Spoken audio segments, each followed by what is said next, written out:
She left home to look for greener pastures in the city of Johannesburg, only for her to come back home in a casket.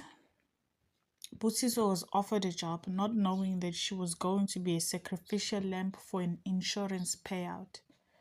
Today, I'll be taking you through the story of Busiswa Nxumalo. May her soul rest in peace.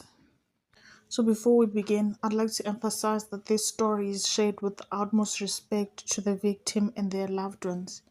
Every story I share comes from a place of empathy because these aren't just crimes and statistics, they're lives, families, and memories. My goal is to bring awareness, not to sensationalize or entertain, but to make sure that their story is never forgotten. So, hi, thank you so much for viewing. Please like, comment, and subscribe. Busiswa Nxumalo was a 21-year-old young woman at the time of the incident. She was born and bred in KwaNongoma in KZN. And after matriculating, she, just like many other young people in the rural areas, she felt like she should step out of her homeland to try and build a life for herself. As it is widely known that in the rural areas there is limited opportunities. Her family recalled her to be a humble and a very hardworking child. In 2021, she moved from KwaZulu-Natal to Johannesburg to look for a job. She got to Johannesburg and she managed to quickly find a job. She was employed by a professional nurse named Sithembile Happiness Xulu, and she worked for her as a domestic worker. When she started working for Sithembile, Busiswa decided to further her studies, and she was now studying while working on the side. While working, she tried to save up to be able to support her financial needs, her school needs, and also support at home. She was a determined young woman because despite her lack of opportunities back home, she pushed hard to better herself through education and also worked to help out at home and care for herself too.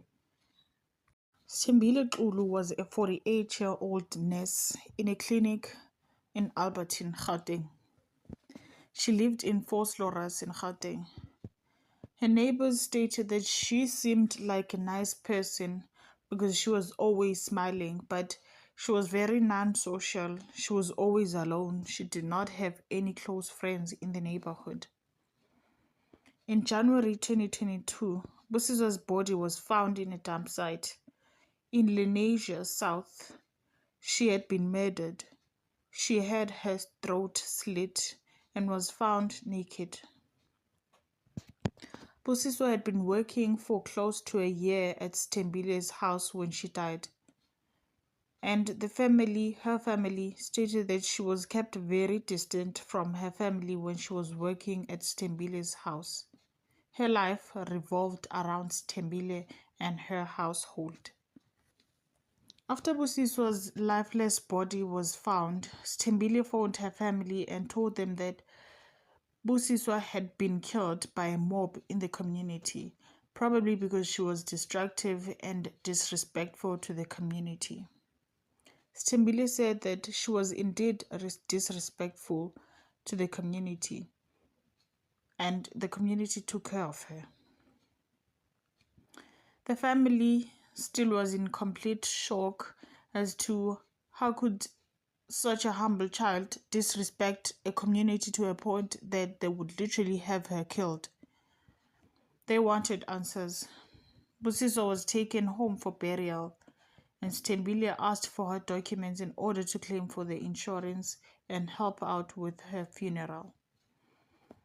She in turn contributed, and there was a burial. The family was still in shock and had a bit of questions of why she had a policy on her, but they let it slide. When Sithembile claimed the insurance policies, they discovered that there were too many insurance covers under Busiswa's name, and they were all taken 7 months before her death. And considering the manner in which she died, This called for an open investigation. The insurance companies froze the money and investigations commenced. Stembile was arrested in suspicion of murdering Bosiso for the insurance payouts and insurance fraud. Stembile had taken 3 insurance policies worth 1 million rand each.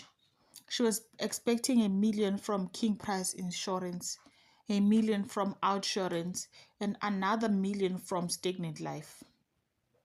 And now, because of the nature of Bosiso's death, it being an accident, the payouts would be doubled. She was to receive 6 million rands. During investigations, it was found that Stembile did not carry out this whole ordeal alone. Her gardener, Simon Mogale, a 37-year-old male, was a suspect in the case now as well. Simon panickingly confessed that he was told to kill Nxumalo, and if he failed, the job would be done by someone else and he would be killed too.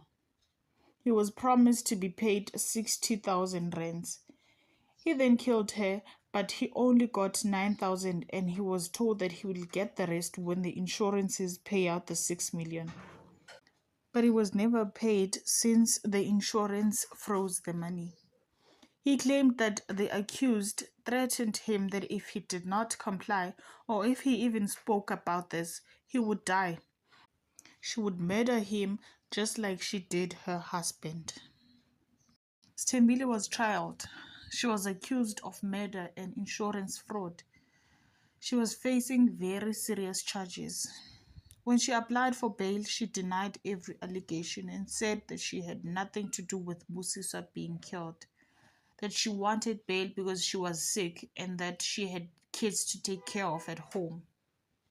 She was denied bail and trial continued. This case raised concerns and debates about insurance abuse. Labor advocates and domestic workers' unions are worried that this isn't an isolated incident but part of a rising worrying pattern where vulnerable workers are being insured by their employees for large sums of money and then murdered.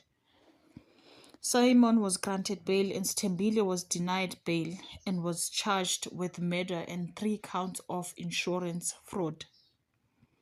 This is one of the most disturbing cases, revealing how twisted some individuals can be when it comes to money. Domestic workers are urged to watch themselves around their employees, and may justice prevail, may her family find healing. May Busiso's soul rest in peace, and may her story continue to remind us the importance of awareness, compassion, and justice.